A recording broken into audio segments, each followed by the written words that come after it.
Is the replicator nearly here?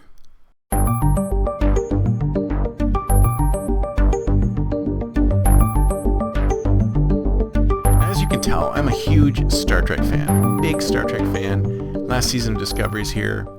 It's okay. It doesn't seem to follow the same ethos as the original series, the same sort of optimistic future that was envisioned in that show. And as I've said before, it is absolutely the show that has launched a million engineering careers, because everybody looked at that and said, this is the future I want to build. And we're going to get into sociology or technology or whatever to build that exact future. That's exactly what I want to build. And I've been reading in AIdaily.us just the other day that there's an individual who is trying to duplicate the concept of a replicator. Now, if you don't remember the concept of a replicator from Star Trek, it actually came about in Star Trek The Next Generation, but replicators have been around for a long time. And basically what they are matter converters. They would take a block of matter and they would break it down into constituent atoms, and they would recombine it in new ways so that it can create a new thing. So for example, a chicken sandwich with a coffee. So I don't know if you remember, there was an episode where Kirk went up to the food replicators and he asked for a chicken sandwich and coffee, and the thing slid up and there was a chicken sandwich. Actually, there wasn't a chicken sandwich. There was a tribble in a coffee cup with a tribble in the coffee cup instead of its chicken sandwich. But the concept of a replicator was that you would walk up to it, you would ask it what you want, it would go ahead and figure out what components or what atoms would need to be put together in such a way from this base level componentry. So it would take some kind of component, probably some type of mass, which could be anything, it could be any kind of mass, would take it apart into its molecular form, and then reassemble the atoms in such a way that it would replicate the actual object that you want. So when Picard went up and asked for tea Earl Grey hot, what would happen is it would take this block of matter, it would disassemble enough of the block of matter in order to reassemble that matter into a cup of steaming hot tea.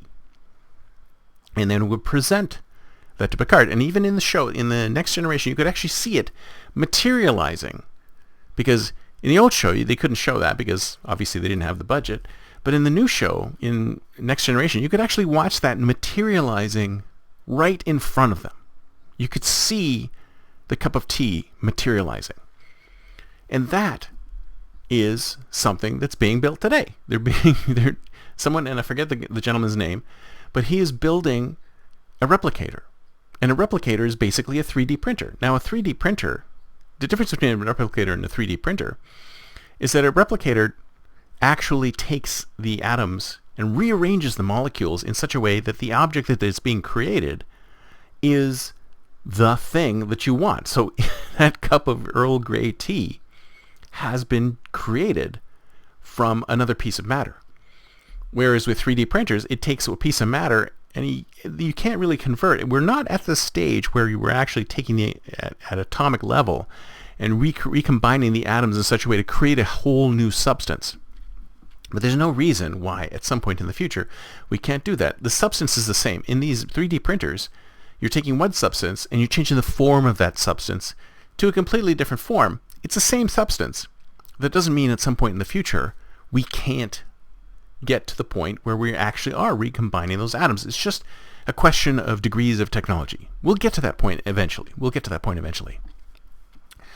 But the other point I was trying to make is that this replicator technology that this guy is trying to recreate came from Star Trek The Next Generation, which was envisioned originally in Star Trek, the original series, back in the 60s. The concept was invented and then promoted through this media. The idea was out there. The idea went from nowhere, and of course they're not the only ones. Roddenberry wasn't the only one to come up with a matter, with a replicator, the concept of a replicator, or the concept of a matter transmitter, like a transporter. They weren't the first ones. It was science fiction authors in general who came up with these concepts. And Roddenberry simply popularized it. And the replicators are popularization as well. But it got into the consciousness of human beings. Human beings saw how replicators work, and because of the explanation I had and many others before me, explained how replicators work.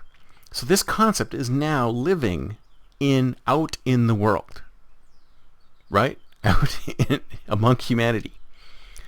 So once the concept is out there in humanity and is publicly available for people to look at and see, then this generation or the next generation or the next generation, someone at some point will create an actual replicator.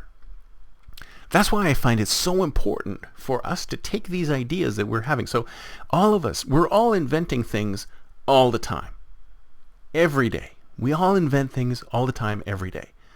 That's why it's so important for us to take these things that we invent all the time, every day, and get them out into the world as an idea somehow. I don't know if you want to patent it, or you want to put it in your blog, or you want to do a video about it. Get the word about this idea out there. So that if you can't build it, even if you can't build it today, even if you don't have the capacity or the technology to build this today, then at least it's planting a seed for tomorrow. This is what I love about science fiction. This is what I love about these kind of inventive ideas, is that people say, well, the ideas are worth nothing. Its execution is the thing that's important. And I disagree with that. I think that the idea and the execution are just as important as each other. And in fact, the idea may be more important because it creates the initial seed that can blossom, not now, but at some point in the future. And that's why it's super important for us to always think optimistically and come up with optimistic solutions for the future.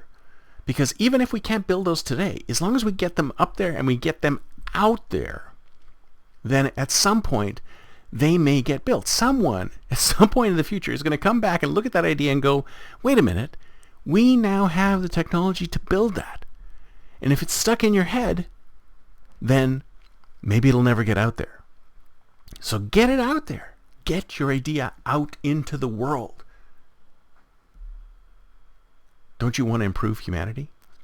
Don't you want this idea to help the world, to help people? That's it for me for today. See you next time, and until then, don't forget to think future.